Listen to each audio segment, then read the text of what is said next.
Okay.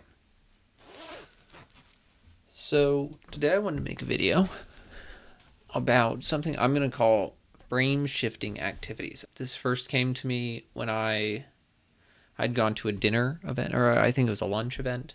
And I ran into someone and was talking with him there, and he was really nice and really cool, and I got the feeling that I got to know him. And then I ran into him shortly after, maybe an hour after, even less, 30 minutes after the lunch, and I ran into him while he was out doing like some hobby photographing, doing photography. He was doing some hobby photography. Hobby photography. And it was really quite striking interacting with him in that setting because it seemed like all of a sudden he was quite different. The way that he was looking at the world, his kind of attitude, his demeanor was quite different. And I thought of this idea, frame shifting activity, because as he was doing photography, he was trying to reconsider, kind of recontextualize, reperspectivize his environment in a different way through the lens of photography. And I had this idea that maybe this is actually a really important, meaningful, rich activity that you can do that we kind of have a shortage of. We don't really get enough of it. Watching YouTube videos and playing video games and like browsing TikTok don't really do this very much. And so I thought, let me think about this a little bit. What are some activities? What are some of the characteristics of this?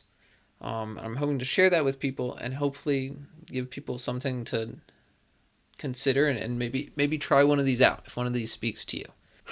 So let's see. There seem to be two important qualities of this. One is integrating a different perspective, and by that I mean kind of integrating means like internalizing a different perspective than the one you might normally consider or the one you might normally have. Like instead of just your status quo normal way of looking at something, you want to try and change that perspective a little bit and try and just look at things slightly differently. And then the second important part of this is you then have to interact with the world in some way through this lens. Doesn't seem to be enough to just do one of them. This is really a cool activity. This is really a cool activity because what it allows you to do is as you go through life, a lot of times our perspectives, our framings, even our values to a certain extent, they kind of tend to crystallize and they have a hard time changing. And so what this does is it practices the skill of seeing things and interacting with things that we in environments that we normally do in our normal everyday way that we never consider, we never reconsider, and trying to change the way that we look at that, trying to reframe, reevaluate some of our normal everyday things in a slightly different way. And I think this can be really useful as far as self-improvement goes, because this is what we have to do in self-improvement.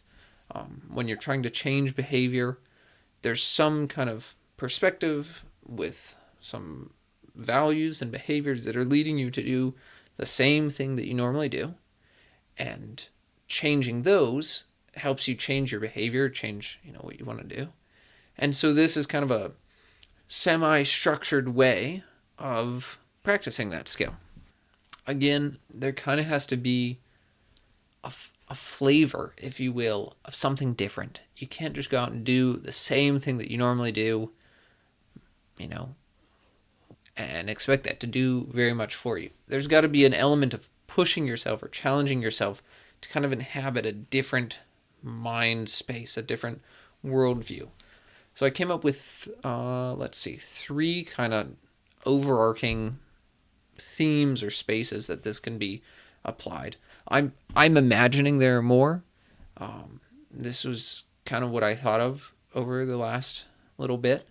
So I have a few. One is something I call creative documenting. The second is something I call exploration. And the third one is like kind of evaluation or analysis.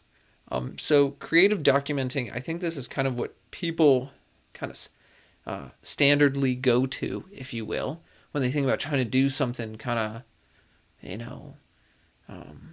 kind of different, I guess.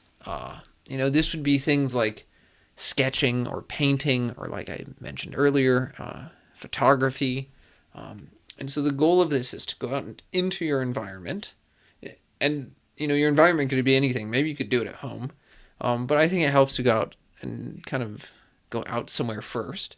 But your goal is to try and view the normal world in a way that is through this lens of like sketching or creative documenting, right? You want to creatively document the world that you're seeing.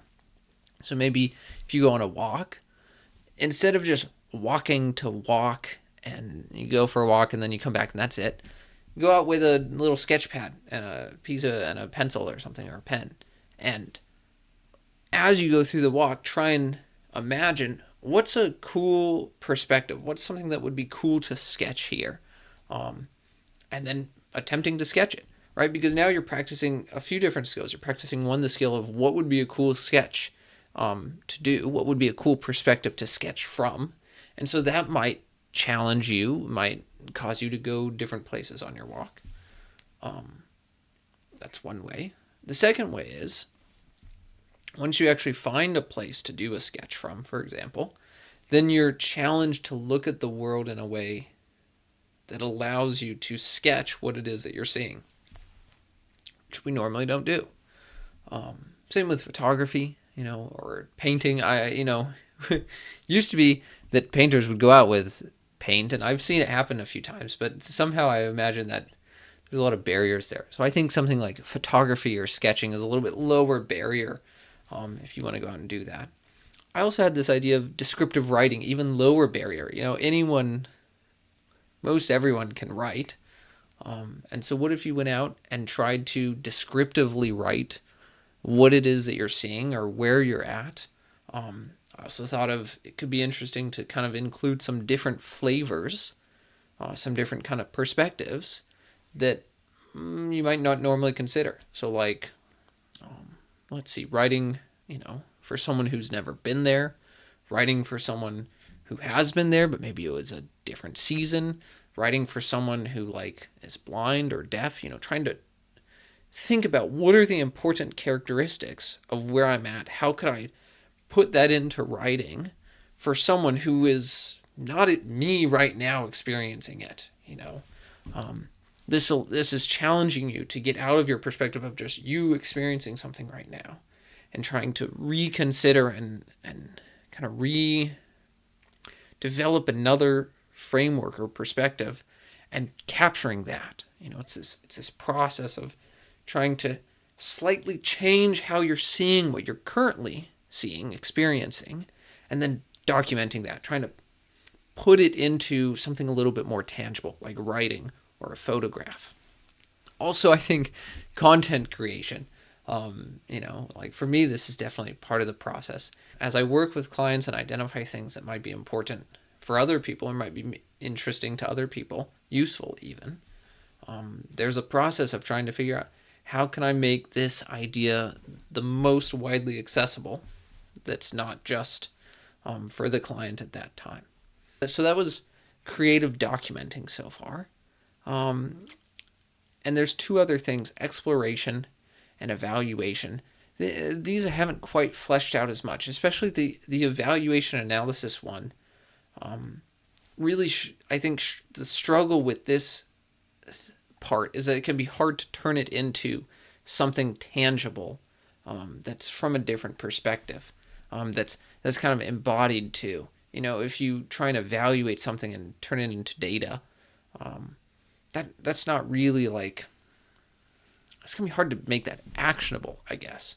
I think a lot of times maybe people might do this through the kind of more analytical data, more analytical processes with data.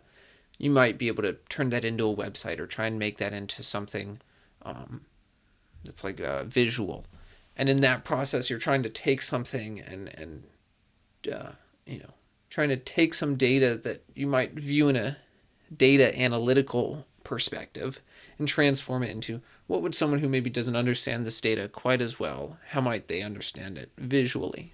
Oh, this one's got some merit. Okay, So you could try and evaluate, you could try and come up with some categories of things near you or around you, and try and evaluate them on some criteria. For example, you could try and say, oh, of all the 5 nearest parks near me, I'm going to go and try and evaluate them based upon a few different things. Maybe how kind of peaceful it is, how nice it is to walk in, and maybe how easy it is to do activities there. And then you're going to go to all these different parks and kind of evaluate them a little bit and analyze and try and come up with something. And I think it would be useful too, writing, what are my top 5, or what's my favorite park based upon these criteria, what's my least favorite park, what would make these parks better, things like that, to try and just trying to think in a different way. I imagine this would be kind of hard to do. I don't know. Somehow it feels more natural to go out and sketch something or take photographs of something. You get the immediate feedback. This doesn't quite have the feedback. How do you know if you've done the best analysis of local parks or local restaurants or something? I don't know. Maybe restaurants you could have the food, but again, kind of harder to know. One thing that I do think as far as analysis could go, so that was kind of maybe an experimental idea, but I do think there's some merit to finding something that's a long form piece of content. It's got to be long form because there needs to be enough to it to actually analyze. So this could be like a movie or a book, maybe even a video game, like some of the more artistic video games, I think would kind of lend themselves better to this. I'm not sure, Counter-Strike is going to, be a good thing to get it's not a long form thing, right? Because I guess there's just individual games. So something that's kind of more long form, maybe a story driven game. And then as you go through it, trying to evaluate what are the strengths, weaknesses, aspects I like about this, maybe aspects that would be important for someone else to consider, if they were going to choose to watch this movie or read this book. And then importantly, there has to be some action behind it. So you got to either like write it out, come up with a document, maybe come up with your, some criteria that you evaluate things on. And this process of evaluating something and then doing action around it can be really helpful. Now, one problem is you're going to have a bias towards consuming this media in a way that is like your normal standard mode. And so it's going to be hard to get this frame shifting quality from it. I do think there's value in just, evaluating content that you watch based upon your own set of beliefs and values. But this is talking about a different kind of activity where you're trying to change that. And so, one example is like, let's say you were trying to come up with, what would be a good, this is interesting because like I have a brother and he also plays video games, and, thinking about what movies or books or video games would he enjoy, my parents or some of my friends. I think just getting some distance away from what you normally consider helps with this process of trying to take, someone else's perspective into account, because that's what we're trying to do. We're trying to challenge our own perspectives in the sense that we're trying to push them a little bit. We're trying to challenge ourselves to take on a slightly different perspective than we normally do. So there's some ideas. And then one other area that I've recently been exploring is exploration. And so the way that I do this recently, so I was on a walk and I ran into an owl, and it was just such a cool experience to see an owl in the wild. I don't think I'd ever seen one in the wild. And this was, I got so lucky. It was just right up close. He was like 30, 50 feet away. I could really see him. And this was just so cool. And so I was very, very fortunate. My wife got me a pair of binoculars for Christmas. I consulted with a friend of mine who's into the outdoors, and it's just a great gift. It's been really, really cool. And so I go out bird watching. And what this has done for me is it's really interesting to see how things that are normally salient when I go out for walks have or things that aren't normally salient have now become salient, right? The tops of trees, trees that kind of look like birds. There's a lot of different things that I'm looking out for. And even then, the types of birds that I see, trying to understand what are the different characteristics of these birds so that I can later kind of go back and try and identify them. And so this process of trying to see the normal environment that I'm, living in when I go out for a walk, see it slightly differently, and trying to be a little bit more nuanced in the way that I'm taking in this information. It's been really quite peaceful and engaging, and it's just super cool to try and track a bird and then identify it. Sounds there's something really cool about taking on that perspective. It's almost like hunting, which I think is another one that maybe might fall into this. If you're, I don't know very much about hunting, but maybe not the kind of hunting where you go out and don't they release the birds? Forgive me if this is just, and then you shoot at the birds. I'm not sure that's gonna do this. But if you're actually doing wild outdoors hunting, or you're just trying to track an animal, trying to think in the animal's perspective, I think that definitely falls under this category of doing an action in a way that is taking on the framing of something else that's slightly outside of you. I was joking about it that if you tried to just, lumber towards a deer, and just announce that you're coming, because that's what you want to do, that's a very poor way to hunt a deer. You have to think about what is the deer thinking of me, and how am I going to change my actions in order to best hunt the deer. I also was thinking too, something like mushroom hunting or going out, finding mushrooms, because now all of a sudden, again, talk about bird watching, the treetops are important. Mushroom hunting, the ground is important and the soil is important. Trying to figure out where you're going to find different mushrooms and trying to identify the mushrooms. This is something that, again, talk about going out for a walk. That's kind of the normal activity. I just go out for a walk, maybe even listen to an audiobook or something. You're totally not paying attention. The environment's just a background. And this puts it into the foreground, the environment, the natural environment, and then putting a different flavor on it. Am I trying to find birds? Am I trying to find a deer? Am I trying to find mushrooms?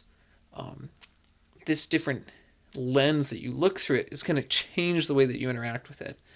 I think that's a really cool activity, a really rich activity, and I have benefited a lot from doing this more. Okay, so what are some of the kind of takeaways of this? I think that this comes in two steps. One is that there needs to be a slight reframing or perspective shift, or a difference in goals almost than your normal kind of experience. And then it needs to be coupled with some kind of action that takes into account this different perspective. So like I was talking about, nature walk isn't just walking in nature, trying to do something in nature. Or if you're out in the city or in your neighborhood sketching something, photographing things, trying to find what's an interesting photograph. That's different than just what makes this walk good for me. I think some characteristics of this are that it's important for there to be some kind of feedback to let you know how well you're doing. That's an important characteristic in flow. But I think that's important here too, so that you can go out and take a picture and kind of know, did I just take a good picture, or is there something that I could do better here? Like with bird watching, if I go out and find no birds, maybe I got to reevaluate how I'm looking for birds. Maybe it's not best to do it after I've done everything and it's for the day and it's 11 at night. Not gonna find many birds that way. This allows for you to kind of refine your successes in a way, which is something that I think is difficult. Like I mentioned earlier about the analysis kind of activities, is that if you don't take that step of trying to put it into something tangible, put your analysis into something tangible, you just kind of do an analysis, that was a good video because, and you're just thinking this, then you don't really know if next time you did a better job, you know. But if you are trying to recommend, you know, the coolest video of the week to your friend, you know, and he really likes it one week and then doesn't like it the next week, now all of a sudden you know that you missed something that time, and you can refine it and try and get something better, try and get a better product, I guess. Um,